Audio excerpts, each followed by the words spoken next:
Parang wala dahil ang lahat ng upuan ay may mga tao. Magaling dahil mga lumiban sa ating klase. Ngayong hapon ay may paksa tayo tatalakayin. Ngunit bago yan, tayo muna ay magbalik tanaw sa paksa na ating tinalakay kahapon. Ano nga yung paksa na tinalakay natin kahapon? Sa lirin? Ang kaligtasan florante. Bakit? Ano ba ang mayroon sa kabanatang ito? Dito naganap ang pagliligtas kay florante. Ngayon, upang lubos nating maunawaan ang kwento o aklat ni Francisco Balagtas, ay magpapatuloy natin ang aming diskusyon. Ngunit bago yan, sa ating klase, kinakailangan na meron tayong mga kasunduan. Upang nang sa ganun, ay mas maging maayos ang daloy ng aming talakayan. Okay. Pakibasa ng ating mga kasunduan. Wala respeto, ugnayan at kooperasyon, lakas ng loob, organisasyon ng gawain, nagkakaisang layunin, gamitin ang disiplina sa sarili. Naunawaan ba ang ating mga kasunduan? Oo. Ano nga yung kumatawan sa ating kasunduan? Tulong. Kailangan na ang mga kasunduan ay ating susundin. Bakit, ma'am? Upang hindi ma-istorbo ang ating talakayan. Malinaw ba? Parang konti lang. Malinaw ba? Okay.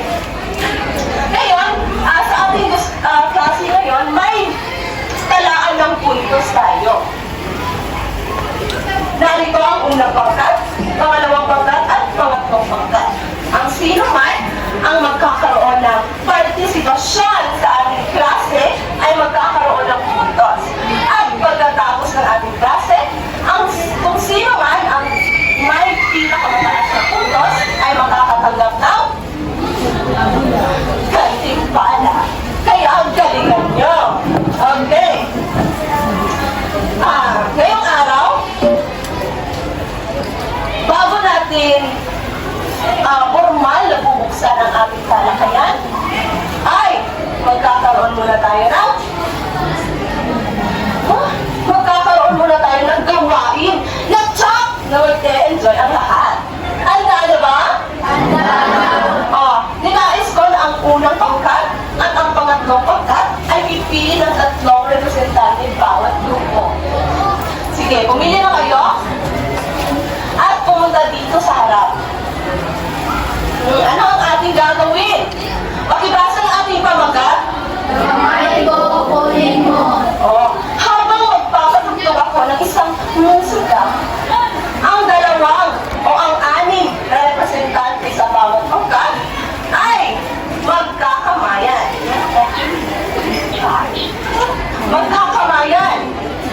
At ang gagawin ay anong gagawin?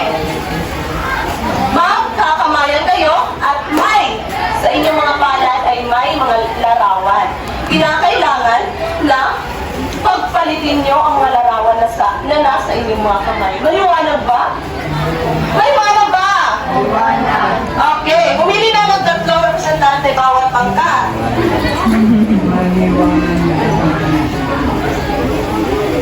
Nasaan ang 3 representante?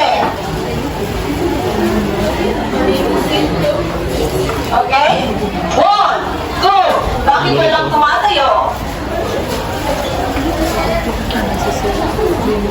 Okay, handa na ba? Sasabay lang kayo sa tugtog ng musika habang pinagpapalit ang malalawan. Tayo lang 3. Handa na ba? Okay. Dahil handa na, ay papapatugtog na natin ang musika. Antayin nyo na tutugtog ang musika bago kayo magbalita.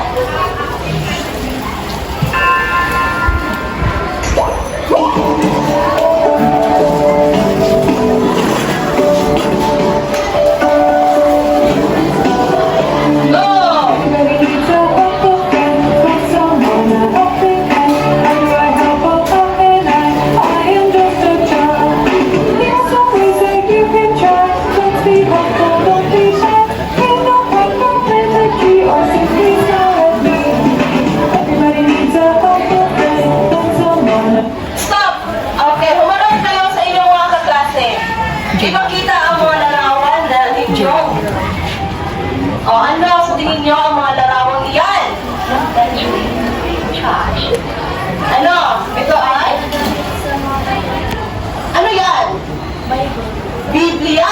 Ang isa? Simbahan. Isang? Quran ng mga?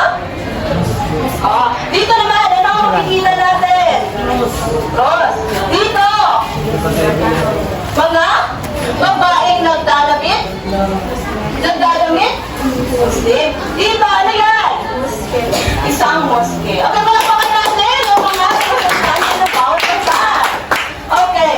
Base sa ating ginawang gawain, may hinuha na ba kayo tungkol sa paksang ating tatalakayin ngayong hapon? Ano? Ang Kristiyano at ang Muslim. Tingnan natin kung tama ba.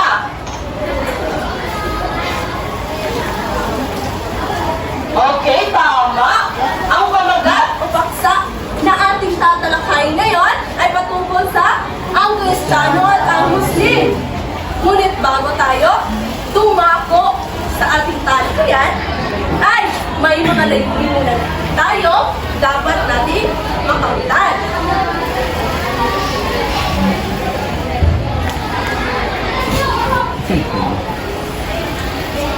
Okay, pakibasa ng ating unang layunin. Nasusuri ang sitwasyon ng magpapakita ng iba't ibang damdamin at motibo ng mga tauhan. Pangalawang layunin. Naipapahayag ang sariling pananaw at damdamin sa ilang pangyayari sa bansa. At panghuling layunin. Naipapahayag ang sariling pananaw at damdamin sa ilang pangyayari sa bansa. Okay, naunawaan ba ang ating mga layunin? Opo. Pagkatapos ng ating talakayan, dapat o nais natin ito makamit. Upang nang sa ganon ay umuwi tayong may kaalaman. Sapagkat paano ba't pinag-aaral tayo ng ating mga magulang? Wala naman tayo natutunan. Okay, ngunit bago tayo formal na nanakop sa ating paksa, ay hakawalan muna natin ang mga sanggaman ng salita. Upang nang sa ganon ay mas maging maayos at malinaw ang daloy ng ating talakayan. Okay, sino magbubuluntaryo na buksan ang ating talasalitaan? Isang representante bawat pangkat. Yes, Lars? Ay, tabag mo ngayon, buksan mo. Pangalawang pangkat. Ate Jessa, parang mo Ate Jessa. Puma siya pinakauna. Pangatlong pangkat. Magpapatalo ba ang pangatlong pangkat? Hindi. Dili, dili.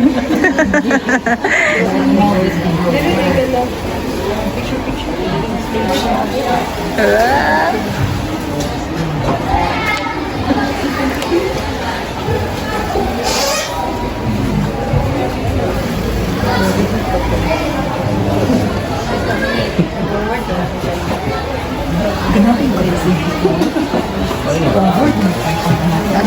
Eh, dili daw pilihan. Wala pa. Okay, pag-ibasa ng ating mga pangungusap. Narinig ko ang tumulong dahil sa tawag. Pangalawa.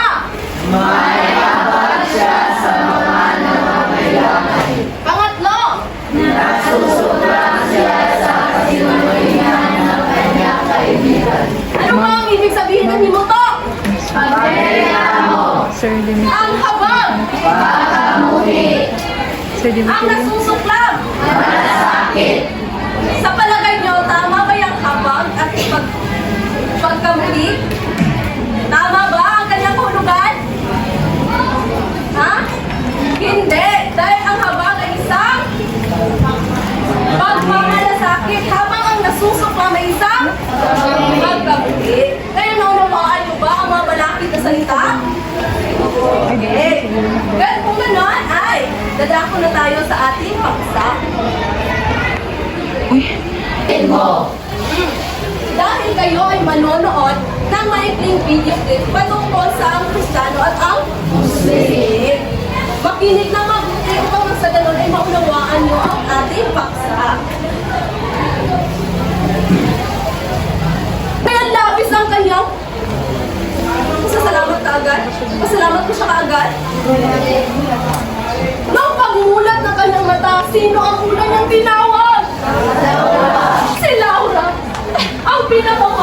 kanyang kita. Diba? Inanabasan mo? Magmatangin mo sa buntag. My loves. Ano ba? Mama. Ha? Mama? Mama, ang sisudan. Ano ba? Oh, si Florante.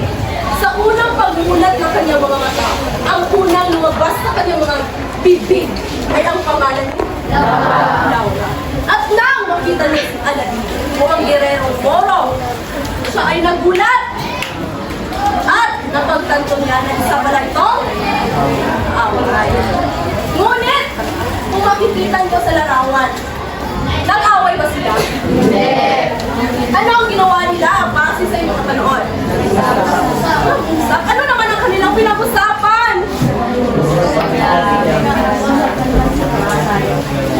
Tungkol sa?